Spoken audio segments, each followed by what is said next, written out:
सागर भइरहिदिन्छ कहिले छल भई उर्लिदिन्छ सम्हाल्नै गाह्रो भोजन बहकिने मन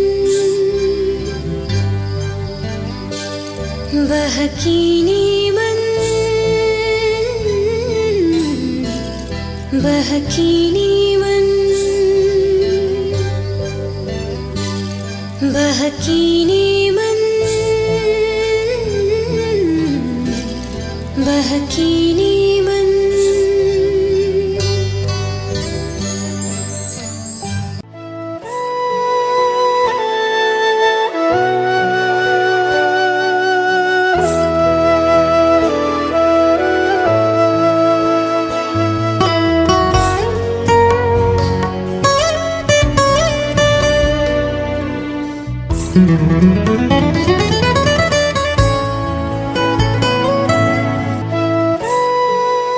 नमस्कार, कार्यक्रम बहकिने मनमा तपाईलाई स्वागत छ।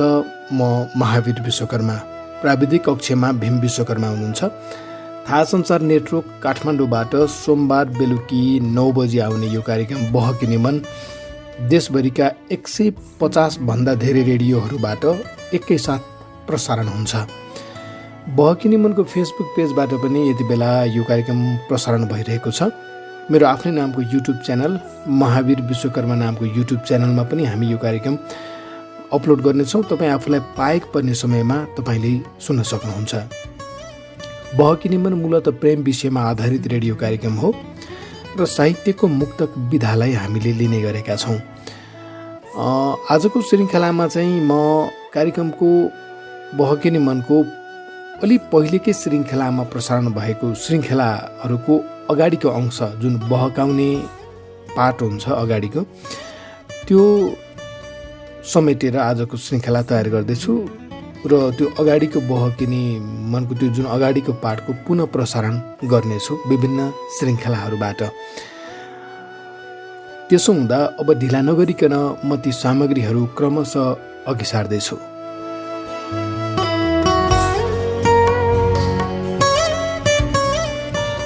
मैले बाँचेको जीवन पट्यार लाग्दैछ, मैले बाँचेको जीवन पट्यार लाग्दैछ, सोचेको केही हुन्न दिगदार लाग्दैछ।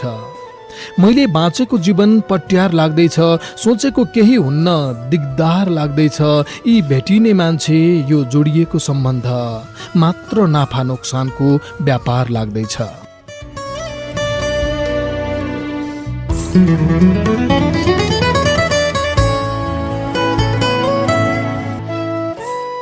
मैले निकै पहिले एउटा हिन्दी शायरी पढेको थिएँ। झूठ बोलते थे कितना फिर भी सच्चे थे हम, ये उन दिनों का बात है जब बच्चे थे हम। मैले गमेँ, म पनि त खुबै झुट बोल्थेँ बच्चामा। आमा बिहानको भात खाएर मेला जानुहुन्थ्यो, म घरमा बसेर बेलुकीको भात पकाउँथेँ। पानी अड्कल्न नजानेर भात गिलो हुन्थ्यो, तर दाउरा चिसो भएकोले राम्ररी नबलेर भात बिग्रिएको भनिदिन्थेँ। आमा चुप लाग्नुहुन्थ्यो, म ढाँट्न सफल भएकोमा खुसी हुन्थेँ। मलाई यो कुरा निकै पछि मात्रै महसुस भयो कि मैले ढाँटेकोलाई नै सत्य ठानेर आमा चुप हुनुभएको होइन रहेछ। त्यति बेला बरु मलाई आफ्नो गल्ती महसुस भइसकेको थाहा पाएर पो आमा चुप हुनुभएको रहेछ। यसरी पनि ढाँटिन्थ्यो बच्चामा, तर म कसम खाएर भन्छु त्यति बेला झुठै बोले पनि निकै सच्चा थियो मन, किनकि बच्चा थियो मन। केही विद्वानहरूले यसै भनेका होइनन्, संसारमा मात्र दुईवटा चिजहरू पवित्र हुन्छन्, एउटा फुल र अर्को बच्चाको मन। म यो सब यसकारण जोडिरहेको छु कि मलाई हिजो आज फेरि त्यही बच्चाको बेलामा पुग्ने मन छ। सोक्न सुर्ता भोक्न भकारीको जिन्दगी बिताउन मन छ। यो भिडमा यहाँका मान्छेहरू बीचमा पटक पटक निश्वासिएको छु, म पटक पटक आत्तिएको छु। झोलाभरि थुपारिएको मेरो शैक्षिक प्रमाणपत्र जब जब मलाई गिज्जाइरहन्छ मुन्टो निकालेर, अनि मलाई सँगैको दौतरीले आफूलाई उछिनेको बल्ल एक्का हुन्छ। सँगै हिँड्दै गरेको बखत मैले विश्वविद्यालयतर्फ अघि बढेको बाटोमा पाइला उठाउँदा मेरा लगौटे यारहरू धमाधम राहदानीको फारम भर्न आतुर थिए। ती घरदेश छोडेर परदेश पुगे। म समयको बल्छीमा अल्झिँदै रहर गरेर सहर आइपुगेँ। केही वर्षहरू बिते, केही हिउँद र बर्खाहरू फेरिए। मेरा ती यारहरूको नाममा लाल पूर्जा छन् अनि मेरो नाममा केही थान प्रमाणपत्रहरू निकासी भएका छन्। म कहिले कसो तिनै प्रमाणपत्रहरू फिजाएर आफ्नो योग्यता क्याल्कुलेटरमा जोडिरहन्छु। मन त लाग्छ यो जहाँसुकै अस्वीकृत हुने प्रमाणपत्रहरू ओछ्याएर निदाइदिउँ मजाले। फेरि जब यही पाउनका खातिर मैले लगानी गरेको मेरो एउटा सिङ्गो काल सम्झिन्छु, त्यसो गरिहाल्ने आँट भने फिटिक्कै आउँदैन। मैले कहिले पनि विश्वासको देवी देवता अगाडि भाकलको माग राखिनँ। म त माग्न नजान्ने मान्छे, न त मैले कहिल्यै मूर्तिको फेदमा टाउको ठोसाएर कुनै शर्तहरू नै तेर्साएँ। म त शर्तरहित सम्बन्धको ओकालत गर्ने मान्छे। कारण अनगिन्ती हुन सक्छन्, तर परिणाम यही कि पटक पटक म वाक्क भइरहेँ यहाँको मान्छेहरूको हरकतबाट, अनि उनीहरूले पटक पटक भाग्यमानी हुन नसकेको ट्याग भिराइरहे मलाई। नास्तिकले जीवनभरि मूर्ति छुँदैन र कुनै आँखा आजीवन कहिले रुँदैन र? नास्तिकले जीवनभरि मूर्ति छुँदैन र कुनै आँखा आजीवन कहिल्यै रुँदैन र भन्नेले त हत्केलामा भाग्य हुन्छ भन्छन्, हातै नहुनेको चाहिँ भाग्य हुँदैन र?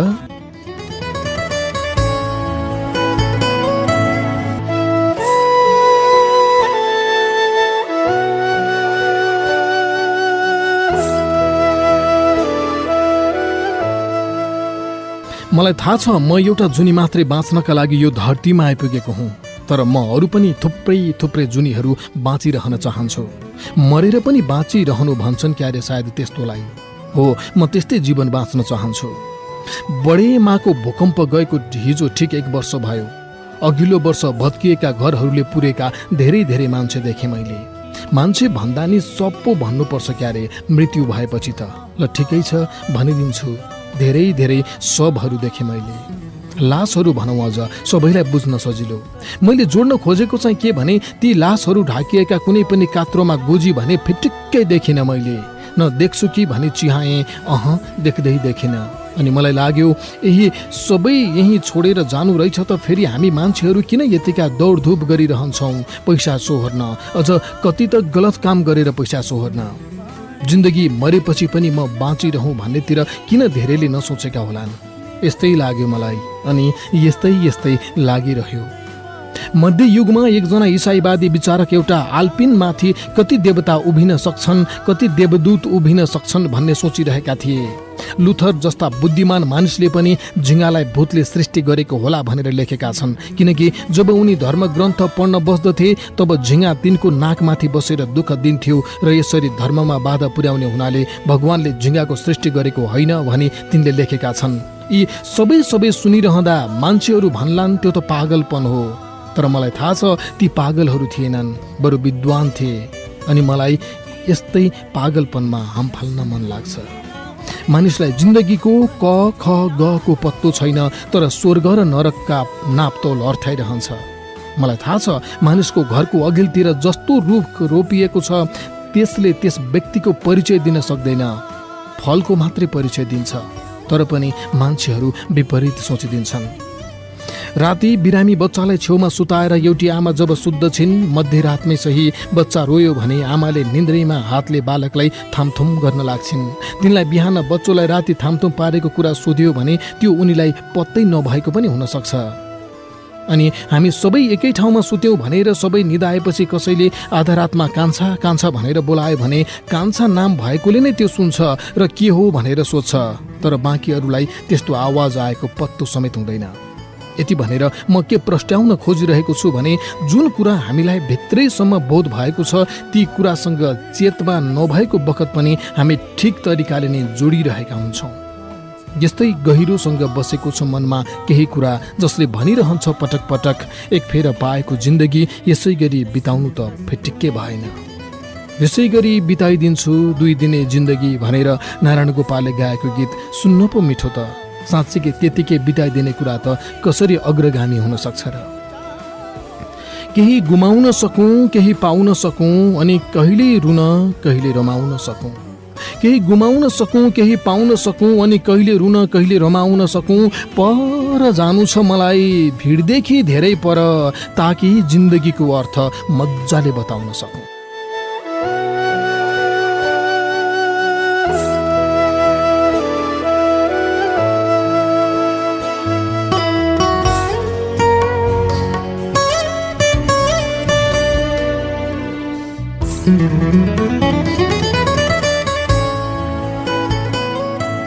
तपाईँ कार्यक्रम बहकिनी मन सुनिरहनु भएको छ।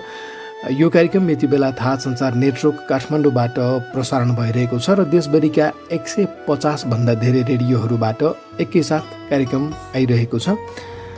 बहकिनी मनको फेसबुक पेज जुन 1,91,000 भन्दा धेरै साथीहरूले फलो गर्नुभएको छ, त्यहाँ पनि यो कार्यक्रम प्रसारण भइरहेको छ। म छु महावीर विश्वकर्मा, प्राविधिक कक्षमा भीम विश्वकर्मा हुनुहुन्छ। महावीर विश्वकर्मा नामको युट्युब च्यानलमा पनि तपाईँ यो कार्यक्रम आफूलाई पाएक पर्ने समयमा सुन्न सक्नुहुन्छ।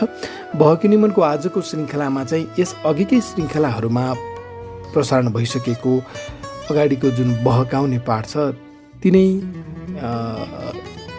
सामग्रीहरूको पुनः प्रसारण गरिरहेको छु। अबको क्रममा फेरि पनि म अर्को त्यस्तै सामग्रीतर्फ अगाडि बढ्दैछु।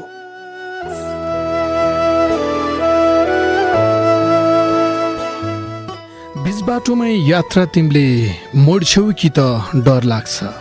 बिचबाटोमै यात्रा तिमीले मोड्छौ कि त डर लाग्छ। मलाई यतै अलपत्र छोड्छौ कि त डर लाग्छ।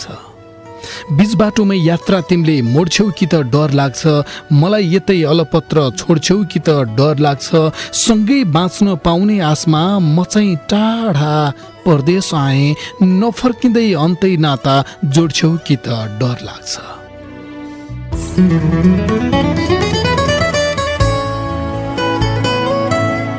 सरू भक्तले लेखेर कन्दरा ब्यान्डले गाएको यो गीत त्यति बेला गुनगुनाइरहेको छु म। हङकङ पोखरा निर्मोही आफ्नो कोछर। दिन हप्ता र महिना गर्दै समय केही बितिसकेछ र समय झनै अझै बित्न बाँकी छ पनि। घडीले समय बताउँछ, तर खासमा भन्ने हो भने समय चाहिँ घडीको सुईहरू जस्तो एक ठाउँबाट गएपछि फेरि फर्किएर त्यही आउने हुँदैन रहेछ। साँझ अस्ताएको घाम भोलि बिहान फेरि उदाउँछ। भुरुर उडी जाने चरा साँझ बास बस्न फेरि गुणमै आइपुग्छ। डढेलोले खाएको वन फेरि बिस्तारै हरियो बन्छ, तर समय भने गएपछि गयो गयो फेरि फर्किएर आउँदैन। यो त बगी जाने खोला जस्तो, ट्रिगर दबाइसकेपछिको गोली जस्तो। यस्तै एकहोरो सम्बन्धलाई काखी च्यापेर विदेशिएको झिसमिसीमै भेटिएको थिएँ तिमीलाई, बाँस झ्याङनिरको पँधेरामा। काठमाडौँ पुग्ने गाडी भेट्ने चटारोले सखारे निस्किएको थिएँ म घरबाट। गलामा आमाले उनेर लगाइदिएको सयपत्रीको माला थियो, निधारमा बाले लगाइदिएको टिका थियो, अनि ब्यागमा बहिनीले प्याक गरिदिएकी केही लुगाहरू थिए। देखिने त यति मात्र थिए, तर नदेखिने गरी खै के भारी हो मनभरि थियो। बाले टिका लगाइदिइसकेपछि आँगनीमा मलाई थोरै दही खुवाएर माला लगाइदिँदै गर्दा भक्कानेकी आमालाई केही झपारे चाहिँ गरी बा भन्दै थिए, होइन हिँड्ने बेलाको मान्छेलाई किन बाटो छेक्ने नि यो। आमा केही बोलिनन्। मैले बातिर हेरेँ, आँखा उनको पनि ओभानो थिएन, टिलपिल टिलपिल थियो। भन्न मन थियो म सुखको डङ्गुर लिएर फर्किन्छु बा, तर सकिनँ। आमातिर हेर्दै भन्न मन थियो तिमी छिट्टै ब्याजमा पैसा ऋण लगाउने हुन्छौ बुढीमा, त्यो पनि भन्न सकिनँ। बहिनीलाई पुलुक्क हेरेँ, पिँढीको खाबोमा हात बाँधेर सुकसुकाउँदै थिए। अब तैँले अरूको पुरानो किताब उधारोमा किनेर पढ्नु पर्दैन कान्छे, अब मिठो गन्ध आउने नयाँ किताब पल्टाउन पाउँछेस्। यसो भन्न मन थियो उसलाई, त्यो पनि सकिनँ। ल म गएँ, यति भनेर बाटो ओर्लिएँ। मलाई थाहा थियो उनीहरू मलाई नै हेरिरहेछन्, तैपनि फर्किएर हेर्ने आँट गरिनँ मैले। चौतारोमा कुरेर बसिरहेको ग्याबा काकाको भानिज मलाई देखेपछि लौ लौ हिँडौँ गाडी छुट्ला भन्दै अघि बढ्यो। हिजै भेटिए कि तिमी झिसमिसीमै पँधेरामा आएर बसेकी रहेछौ।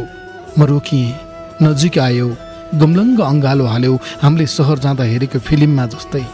रोयौ पनि त्यही फिल्मको हिरोनी जस्तै, तर मैले फिल्मको हिरोले जस्तो स्वाद पर्ने डायलग बोल्न भनिसकिनँ।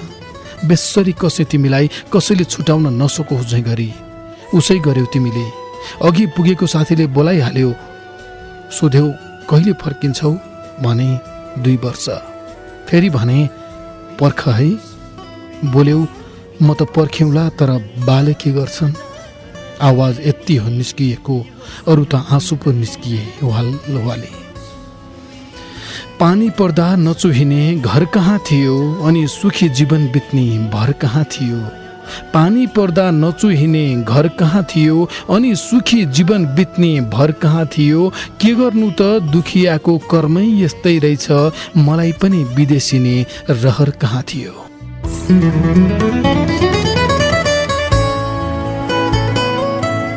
हङकङ पोखरा निर्मोहे आफ्नो को छ र यो टाढाको देश यो बिरानो भूमि कहिलेकाहीँ खुबै याद आउँछ घरको पर पर हेरिरहन्छु आँखाले भ्याउन्जेल हेरिरहन्छु ठम्याउनै सक्दिनँ हाम्रो गाउँ उत्तरतिर पर्छ कि दक्षिणतिर या पूर्व कि पश्चिम केही भ्याउ पाउँदिनँ मन मलाई पनि थियो तिमीसँगै घरजम गर्नु र सुख दुःख जिन्दगी बाँच्न सुरु गर्नु 12 आमाको आँखै अघि खेतबारीमा अन्न उब्जाउनु बहिनीको रिजल्ट सुन्न स्कुलमा आफै पुग्नु हो मन मलाई पनि थियो तर मन मात्रै भएर नहुने रहेछ बाबै हामीलाई त हामी नेपालीहरू त जन्मिँदै शरीरमा ग्यास्ट्रिक र निधारमा विदेश बोकेर आएका हुन्छौँ क्यारे देश बदल्न भनेर हिँडेकै हो हिँड्न त तर देश बदल्नु भन्दा आफै बदलिनु सजिलो हुँदो रहेछ क्यारे हाम्रै घरमा बासी ढिँडो खाएर अब गरिबहरूको दिन आउँछ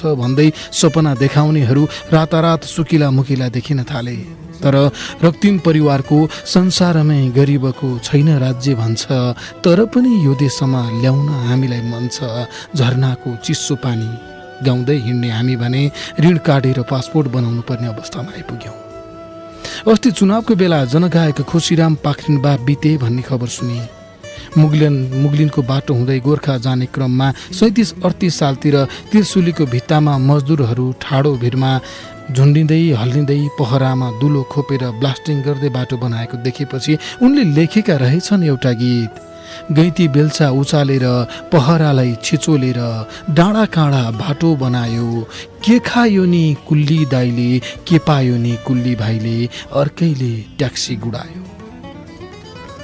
ती दिनहरूमा खुबै गायौँ हामीले पनि यो गीत तर दिन दुखीका लागि भनेर गरिएको आन्दोलनमा धेरैले रगत पसिना बगाएपछि जुन व्यवस्था आयो त्यसपछि त झनै मैले बुझ्नै सकिनँ गरिबको लागि लड्दा लड्दै नेता कसरी धनी हुन्छ बुझ्नै सकिनँ मैले यो बुझ्न खोजेको भए सायद अरू उमेरहरू पनि यसै बिति जान्थे भन्ने लाग्यो र त आइपुगे यति पर म यो सब तिमीलाई किन सुनाइरहेको छु भने हामी यसरी टाढिनुको पछाडि देशको व्यवस्था छ त्यसका सञ्चालकहरू छन् यो व्यवस्था त फेरि नै पर्छ प्रेम गर्नेहरू सधैँ सँगै हुन नपाउने त्यो पनि शासकहरूकै कमजोरीका कारण यो त हुँदै भएन यति परको देशमा बसेर म यस्तै सोचिरहन्छु फुर्सदमा तिमीलाई पनि यो बुझाउनै पर्नेछ तर यस्तै सोचिरहेको बेला मेरा साथीहरू हाम्रो प्रेममा अविश्वास गरिदिन्छन् तिमीले पर्खिएर बस्ने कुरामा आशंका गरिदिन्छन् अरूको कुरा सुनाएर तेरो पनि यस्तै हुन्छ भनिदिन्छन् प्रिय मान्छे मलाई उनीहरूको कुरामा विश्वास छैन तर कहिले कसो भने मन चचक्क भइदिन्छ टाढा हुनु भनेको टाढै भइजाने सम्भावना बढ्नु पनि त हो भन्ने सोच्न पुग्छु हो त्यति बेला भने कसैले बेसरी ढाडमा भ्वाक्क मुड्कीले हाने जस्तै हुन्छु सासै फेर्न गाह्रो पर्खिएर बस्छौ भन्ने मलाई ठुलो आश लाग्छ साथीहरूको कुरा सुन्छु अनि फेरि अत्यास लाग्छ पर्खिएर बस्छौ भन्ने मलाई ठुलो आश लाग्छ साथीहरूको कुरा सुन्छु अनि फेरि अत्यास लाग्छ यस्तै दुविधामा चलिरहेछ जिन्दगी यो जति टाढा भए पनि मनमै हुन्छौँ विश्वास लाग्छ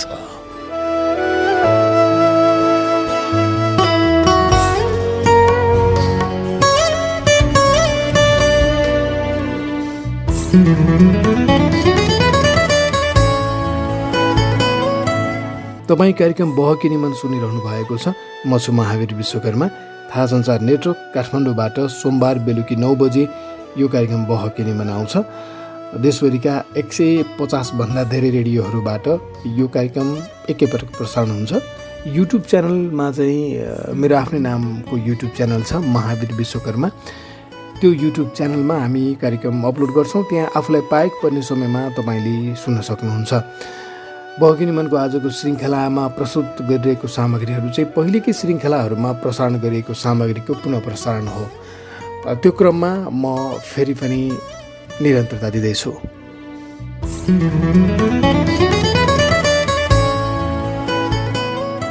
के गर्यौ दिनभरि सुनाउन त के नै छ र अनि च्याटमा स्टिकर त्यो पठाउन त के नै छ र सोच्या छौ हामी झन्झन नजिकिँदै गइरहेछौँ नि सोच्या छौ हामी झन् झन् नजिकिँदै गइरहेछौँ नि। के गर्यौ दिनभरि सुनाउन त के नै छ र, अनि च्याटमा स्टिकर त्यो पठाउन त के नै छ र। सोच्या छौ हामी झन् झन् नजिकिँदै गइरहेछौँ नि। जे त होला यसै गरी जाउन त के नै छ र, जे त होला यसै गरी जाउन त के नै छ र।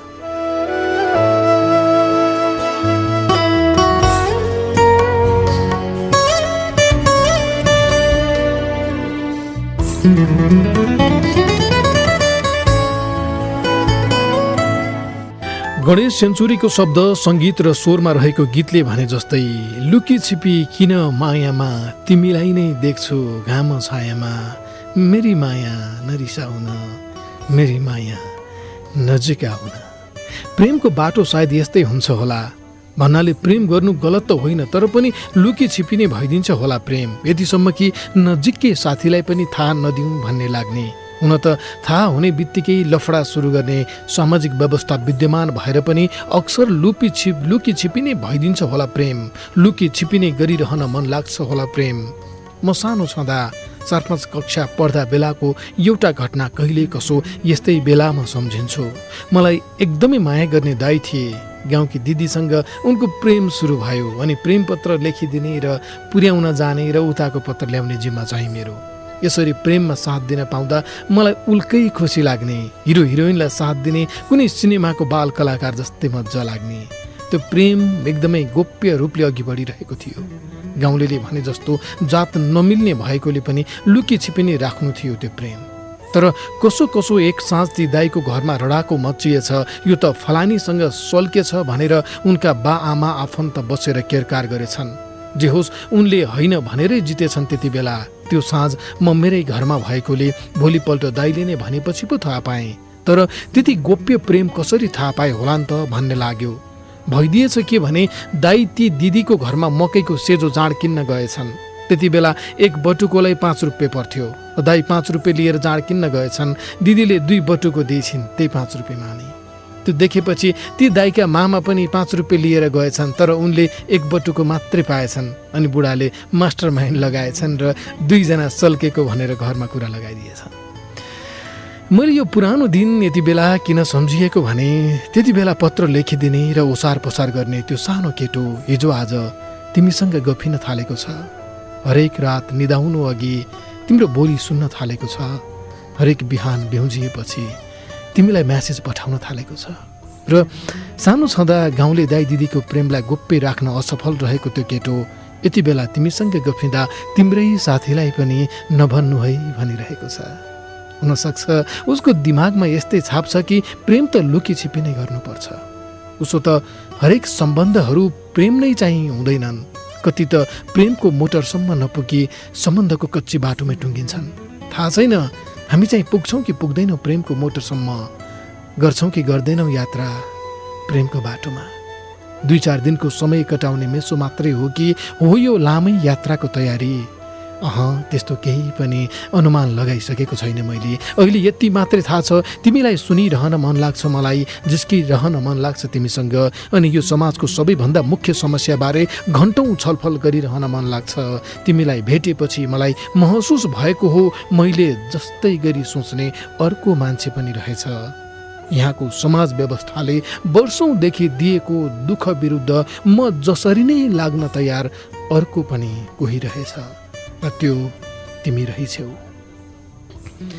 यसै गरी दिनदिनै कुरा गर्दै जाउँला, सुस्त एकअर्कामा भर पर्दै जाउँला। यसै गरी दिनदिनै कुरा गर्दै जाउँला, सुस्त एकअर्कामा भर पर्दै जाउँला।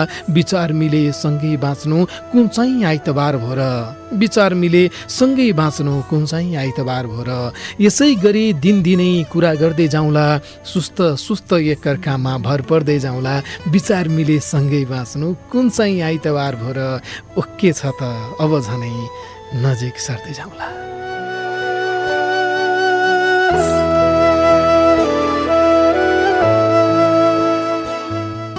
प्रिय मान्छे, तिमीले पनि सुन्यौ नि होली नि है एउटा समाचार।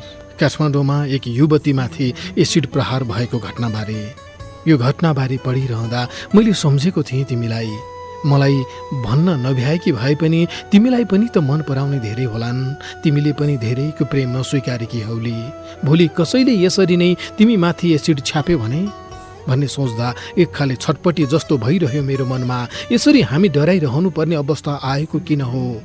एसिड छ्याप्न खोज्ने व्यक्ति चाहिँ डराउनु पर्नेमा ऊ चाहिँ आँटिलो हुने अनि इमान्दारपूर्वक जीवन बाँचिरहेको हामी चाहिँ डराउनु परेको किन हो? यसो हुनुमा यहाँको समाजमा पुरुष र महिलालाई कसरी हुर्काइन्छ भन्नेतिर हामीले ध्यान दिनुपर्छ भन्ने लाग्छ मलाई। गम्भीर भएर सोचौँ, पुरुषहरू पटक पटक महिलामाथि एसिड फ्याँक्ने अपराध गर्नसम्म किन पछि पर्दैनन्? यसको मूल जरा कहाँ छ? किन महिलालाई जे गरे नि हुन्छ भन्ने सोचले ग्रसित हुन्छन् कैयौँ पुरुष? म आफू जस्तै पुरुष साथीहरूलाई भन्न चाहन्छु, यो प्रश्नबारे सोचिरहँदा यो पनि सोचौँ, हामी कति पुरुषहरू घरमा आफूभन्दा सानी बहिनीलाई आफ्नो कपडा धुन दिन किन अप्ठ्यारो मान्दैनौँ? घरको भात भान्सा किन सधैँ आमा दिदी बहिनीले मात्रै गर्ने हो भन्ने लागिरहन्छ हामीलाई? घरको छलफलमा दिदी बहिनीले आफ्नो तर्क राखेर बहस गर्न खोज्दा किन त बढी जान्ने नहो भनेर त्यो आवाज दबाउन अघि सर्छौँ हामी? बा आमाको भनाभन हुँदा किन सधैँ आमालाई नै चुप लाग्नु भन्छौँ, बालाई भन्दैनौँ? बेला बेलामा आफ्नो प्रेमिका सजिलै घरमा ल्याउने दाजुभाइले आफ्ना दिदी बहिनीको लभ परेको थाहा पाउँदा चाहिँ किन चट्याङ पर्दा जसरी गर्दिन्छौँ? यो हाम्रो समाजको पितृसत्तात्मक सोचसँग जोडिएको विषय हो साथी। महिलालाई आफूभन्दा कमजोर सोच्ने र आफूले भनेको मान्नै पर्छ भन्ने सोचको परिणाम हो। यो सोचको ज्वरो किलो उखेलेर नफ्याँकेसम्म यस्ता एसिड प्रहारका घटनाहरू दोहोरिरहन्छन्। यो पितृसत्तात्मक सोचको विरुद्ध सङ्गठित भएर लड्नै पर्छ, एक्लै लडेर हुँदै हुन्न। प्रिय मान्छे, नढाँटी भनौँ भने तिमीसँग चिना परिचय हुनु अघि म सोच्दथेँ कि यो समाजको विविध विषयमा म जसरी सोच्छु नि ठिक त्यसरी नै सोच्ने मान्छे मैले जीवनमा फेला पार्न सक्दिनँ सायद। यस्तै सोच्दथेँ, तर जसै भेटियौ तिमी हिँड्दा हिँड्दै बाटोमा मलाई जीवनमा त्यस्तो महत्त्वपूर्ण चिज भेटेको जस्तो महसुस हुन थाल्यो, जुन चिजको खोजीमा लगभग वर्षौँ बिताएँ मैले। यो खोजीमा, यो पर्खाइमा एक खाले नैराश्यता जस्तो पनि आउन थालेको थियो ममा कि मैले जे खोजिरहेको छु त्यो छन त छ यहाँको समाजमा भन्ने नैराश्यता। उसो त मैले खोजे जस्तै सोचे जस्तै हुबहु त छैनौ तिमी। म नढाँटी भन्छु, मेरो कल्पनाको उचाइ भन्दा केही मुनतिरै छौ तिमी। फेरि पनि त्यही उचाइसम्म पुग्नका लागि आफूलाई तयार भने बनाउँदैछौ तिमी। प्रिय मान्छे, तिमी नझुक्किनु। मेरो कल्पनाको उचाइ कुनै पुँजीवादी प्रेमीले आफ्नो प्रेमिकामा खोज्ने आकर्षण, सुन्दरता, जिउडालवाला गुण हुँदै होइन, बिल्कुल होइन त्यस्तो। म त यो समाजको विविध विषयमा लड्न सक्ने इच्छा शक्ति छ कि छैन तिमीसँग भन्ने पनि निहाल्दैछु। समाजमा विद्यमान अनेक चिजबिज गलत छ भन्ने महसुस भइसकेपछि पनि त्यसलाई बदल्न तयार हुन्छौ कि हुन्नौ तिमी भन्ने पो अड्कल गर्न खोज्दैछु। समग्रमा यसो भनौँ कि समाज परिवर्तनको यो लामो यात्रामा सहजै हरेक पाइलामा साथ पाउँछु कि पाउँदिन तिम्रो, या अघि बढ्नुपर्ने समय तिमीसँग बहस गर्दैमा जान्छ। हो, यो मेरो कल्पनाको उचाइ यही हो कि म त्यस्तो मान्छेको खोजीमा थिएँ जोसँग भेटिएपछि बिना कुनै उल्झन यो समाज परिवर्तनको लामो यात्रामा दुईजना भएर झनै आँटिलो ढङ्गले अघि बढ्न सकौँ। बुझ्यौ नि तिमीले है? कति कुरा भनेपछि मात्रै मिठा मिठा मिठा हुन्छ। मिठो पिठो जे छ खाउँ, जे त होला भोलि, अब एउटै सपना सजाउँ, जे त होला भोलि। मिठो पिठो जे छ खाउँ, जे त होला भोलि, अब एउटै सपना सजाउँ, जे त होला भोलि। मलाई कहीँ टाढा पुगेर बिसाउनु छ, मलाई कहीँ टाढा पुगेर बिसाउनु छ।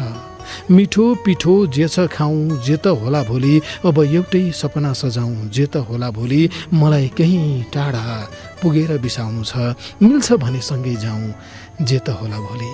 मिठो पिठो जे छ खाउँ, जे त होला भोलि।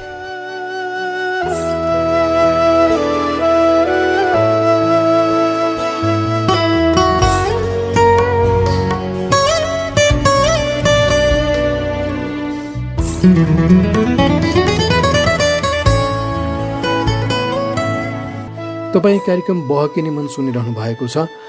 म छु महावीर विश्वकर्मा, प्राविधिक कक्षमा भीम विश्वकर्मा हुनुहुन्छ।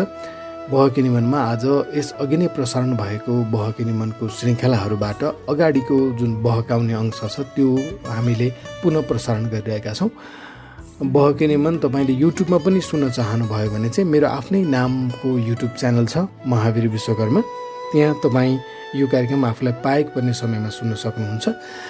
यति बेला चाहिँ बहकिने मन रेडियोमा देशभरिका 150 भन्दा धेरै रेडियोहरूबाट प्रसारण भइरहेको छ भने फेसबुक पेज छ बहकिने मनको, त्यो फेसबुक पेजमा पनि प्रसारण भइरहेको छ, जहाँ 1,91,000 भन्दा बढी साथीहरूले फलो गर्नुभएको छ।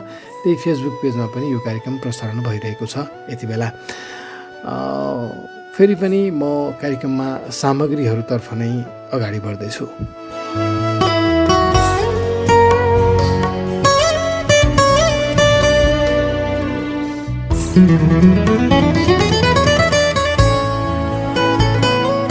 अब हामीले ठुलो आँट गर्नै पर्नेछ, अन्तत प्रेमिल छाँट गर्नै पर्नेछ।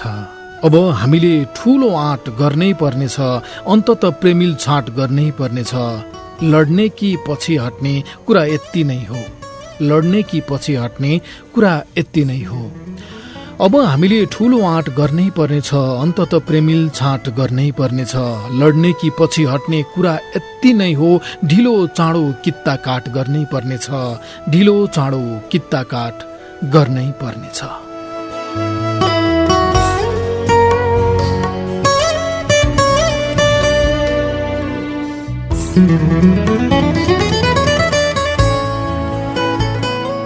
हरिल अम्सालको शब्द सङ्गीतमा अस्मिता अधिकारी र महेन्द्र राज बरालले गाएको गीतले भने जस्तै रुमालै चिनो धोइ धोइ, म कति बसौँ रोइ रोइ, कहिले आउँ लिनलाई निधो गर है, कति बसौँ म पनि तिम्रै तस्बिर छोइ। भारतीय लेखक सुनिल हाडाको एउटा किताब छ stories from here and there भन्ने। त्यसमा एउटा कथा छ सबैभन्दा उत्तम औषधि शीर्षकको। कथा कस्तो छ भने एक युवक प्राय निराश र दुखी भइरहन्थ्यो। ऊ सधैँ चुपचाप र एक्लै बस्थ्यो, साथीहरूसँग घुम्न खेल्न पनि जाँदैनथ्यो, एक्लै बसेर आफैमा हराइरहन्थ्यो। यो देखेर उसकी आमा चिन्तामा डुबिन्। उसलाई लिएर डाक्टर कहाँ गइन् र सबै समस्या विस्तारमा भनिन्। उनले छोरालाई कमजोरी भएको बताइन्। डाक्टरले युवकको मिहिन परीक्षण गरेर सबै सामान्य भएको बताए। बरु आमालाई सन्तुष्ट पार्न केही औषधि लेखिदिए। पर्चामा कुनै रोगको नभई ताकतको औषधि लेखिदिएको थियो। त्यसपछि डाक्टरले उनलाई एउटा कुनामा लिएर गएर भने, हुन त मैले तपाईँको छोराको लागि औषधि लेखिदिएको छु, तर उसलाई औषधि भन्दा तपाईँको माया बढी आवश्यक छ। तपाईँले उसलाई धेरै माया दिनुहोस्, उसको लागि यही सबैभन्दा राम्रो औषधि हो। मलाई विश्वास छ ऊ पक्का निको हुनेछ। चिन्तित आमाले सोधिन्, यति सबै गर्दा पनि ठिक भएन भने? डाक्टरले मुसुक्क हाँसेर जवाफ दिए, त्यसो भयो भने खुराक बढाएर 2 गुणा बनाउनु होला। सुरुमा यो कथा पढ्दा मैले के भनेको भन्ने ठम्याउनै सकिन। पहिलाको औषधिले काम गरेन भने त्यसको डबल औषधि दिन्छु भनेको त हो नि, के नयाँ कुरा भएर यो त भन्ने लाग्यो। तर जब यसो घोरिएँ तब खास कुरो बुझेँ। डाक्टरले भनेको छ उसलाई औषधि भन्दा तपाईँको मायाको बढी आवश्यक छ। तपाईँले उसलाई धेरै माया दिनुहोस्, उसको लागि यही सबैभन्दा राम्रो औषधि हो। डाक्टरले यसो भन्नुको अर्थ त आमा चाहिँको माया नै आधा औषधि हो पो भनेका रहेछन्। त्यसैले पो निको नहुनुको अर्थ माया नपाएको भन्ने रहेछ र डबल औषधि दिन्छु भनेका रहेछन्। जब यो कथाको चोटिलो भाव बुझेँ अनि मलाई लाग्यो प्रेममा पनि त्यस्तै त हो। प्रेम ओखती नै हो भनेर त विज्ञानले प्रमाणित गरेको नहोला, तर प्रेमले धेरै समस्या निको बनाउने काम भने गर्छ। यही महसुस त गर्न थालेको हुँ तिमीसँग मन गाँसिएपछि। तर प्रेमको गाडी सधैँ सरल रेखामा मात्रै नहिँड्दो रहेछ भन्न त भनिदिन्छन् मान्छेहरू, लेखिदिन्छन् पनि फेसबुकमा कि प्रेम गर्नेहरू तयार भएपछि अरू कसैले केही बिगार्न सक्दैन भनेर। यस्तै विचारको वकालत गर्ने अनेकौं सिनेमा हेरेकै हुँ मैले पनि। हिरो हिरोइनको लभ पर्ने, बीचमा त्यो छुटाउन अरू लागि पर्ने अनि अन्तिममा हिरो हिरोइनकै जित हुने सिनेमा हेरेकै हुँ। तर वास्तविक जीवनमा त प्रेममा समाजले थोपर्ने विविध समस्याहरूसँग एक्लै लड्ने भन्ने कुरा त निकै नै कठिन पो हुँदो रहेछ। काभ्रेका अजित मिजारलाई गैर दलित युवतीसँग बिहे गरेकै भएर पो मारेका रहेछन्। 4 वर्ष भएछ उनको सब काठमाडौँको टिचिङ हस्पिटलमा राखिरहेको। न्याय नपाएसम्म सब नबुझ्ने भनेछन् अजितका बा आमाले। र यो देशमा पहुँचमा नहुनेहरूले न्याय पाउने भन्ने कुरा कहाँ सजिलो हुन्छ र? यति कुरा जोडेर मैले भन्न खोजेको यही हो कि प्रेम गर्ने 2 जना तयार हुँदैमा मात्रै पनि नहुने रहेछ। हामीले प्रेम गर्न स्वतन्त्र हुने समाज छ कि छैन भनेर पो सोच्नु पर्ने रहेछ। र छैन भने यदि डराउनु पर्छ भने प्रेम गर्न त्यो समाज नै परिवर्तनका लागि पो लागि पर्नुपर्ने रहेछ। हामी त केही जटिल निर्णय गर्नै पर्ने हुनसक्छ, यो ठुलो खोलो सँगै तर्नै पर्ने हुनसक्छ। केही जटिल निर्णय गर्नै पर्ने हुनसक्छ, यो ठुलो खोलो सँगै तर्नै पर्ने हुनसक्छ। त्यति सहज पक्कै छैन समाज फेर्ने कुरा, त्यति सहज पक्कै छैन समाज फेर्ने कुरा। केही जटिल निर्णय गर्नै पर्ने हुनसक्छ, यो ठुलो खोलो सँगै तर्नै पर्ने हुनसक्छ। त्यति सहज पक्कै छैन समाज फेर्ने कुरा। लड्दा अन्यायको विरुद्धमा मर्नै पर्ने हुनसक्छ, लड्दा अन्यायको विरुद्धमा मर्नै पर्ने हुनसक्छ।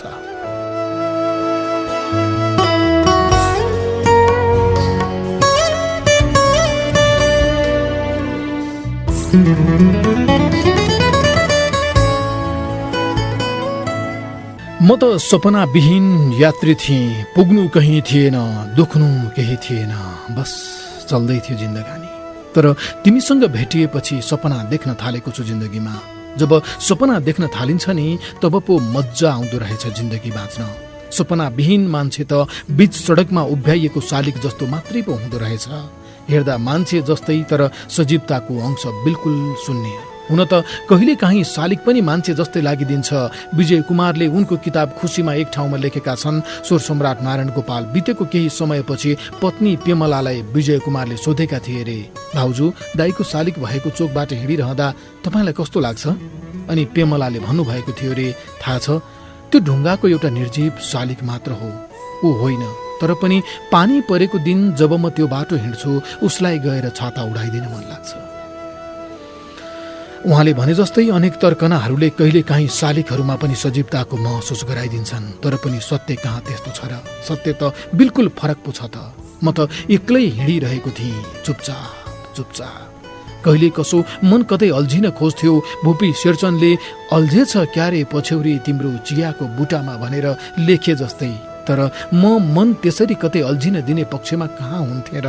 म त गुलजारले लेखेको गीतले भने जस्तै, मुसाफिर हूँ यारो, ना घर है ना ठिकाना, मुझे चलते जाना है, बस चलते जाना भन्दै अघि बढ्थे। यसरी अघि बढ्दै गर्दा जिन्दगीले एउटा लय पक्रिसकेछ। हिँड्दै जाँदा यात्रा छुटिँदै जान्छ, यात्री छुटिँदै जान्छन् भन्ने कुरा गहिरोसँग बुझ्दै अघि बढे। यात्रामा भेटिन्थे कोही लगभग बटुवा जस्तै, केही दूरी सँगै पार पनि गर्थ्यौं। तर जसै आइपुग्थ्यो दो बाटो तब त्यहीबाट हाम्रा पाइतालाहरू अर्कै अर्कै बाटोका लागि उठ्थे। लौ त छुट्यौं भन्दै बिदा भयो। केही पाइला हिँडेपछि एक झमट फर्किएर हात हल्लायो दुवैले। केही सोचे झैं गर्यो, फेरि तल झरिसकेको हात उठाएर हल्लायो अनि हिँड्यो खुइ खुइ आफ्नो बाटोमा।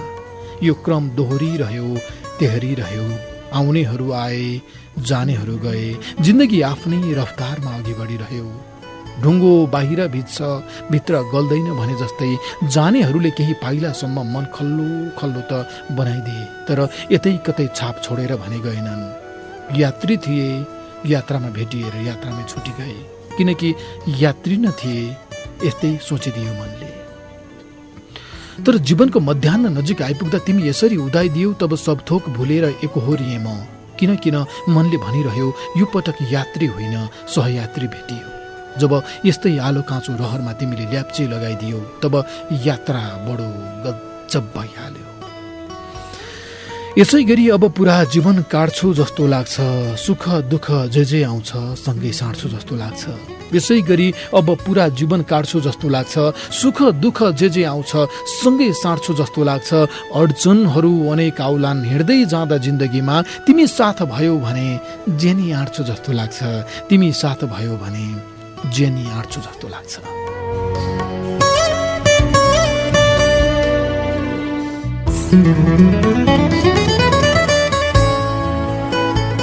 यिनै सामग्रीको साथसाथै अब चाहिँ कार्यक्रम बहकिनी मनको आजको श्रृङ्खलाको अन्ततिर हामी आइसकेका छौँ। छुट्टिनुपर्ने बेलामा आइसकेका छौँ। बहकिनी मन थाहा संसार नेटवर्क काठमाडौँबाट सोमबार बेलुकी 9 बजे प्रसारण हुन्छ। देशभरिका 150 भन्दा धेरै रेडियोहरूबाट। बहकिनी मनको फेसबुक पेजबाट पनि हामी यो कार्यक्रम प्रत्यक्ष प्रसारण गर्छौँ। मेरो आफ्नै नामको युट्युब च्यानल छ, महावीर विश्वकर्मा नामबाटै। त्यहाँ पनि युट्युब त्यो च्यानलमा पनि तपाईँ आफूलाई पाएक पर्ने समयमा यो कार्यक्रम सुन्न सक्नुहुन्छ। थाहा सञ्चार नेटवर्क काठमाडौँबाट आउँछ कार्यक्रम सोमबार बेलुकी 9 बजे। आज चाहिँ बहकी निमनको अगाडिकै श्रृङ्खलाहरूको केही अंश समेटेर आजको कार्यक्रम तयार गरियो। छुटिनुपर्ने बेलामा आइसकेका छौँ। यतिन्जेल सँगै बस्ने तपाईँलाई धन्यवाद। यो बन्द कोठाभित्रको मेरो आवाज तपाईँसम्म पुर्याउन साथ दिने आत्मीय मित्र भीम विश्वकर्माप्रति कृतज्ञता व्यक्त गर्दै म महावीर विश्वकर्मा पनि अर्को श्रृङ्खलासम्मको लागि चाहिँ ओझेल पर्छु। हवस्, जान्छु, अर्को हप्ता आउँछु नि। नमस्कार।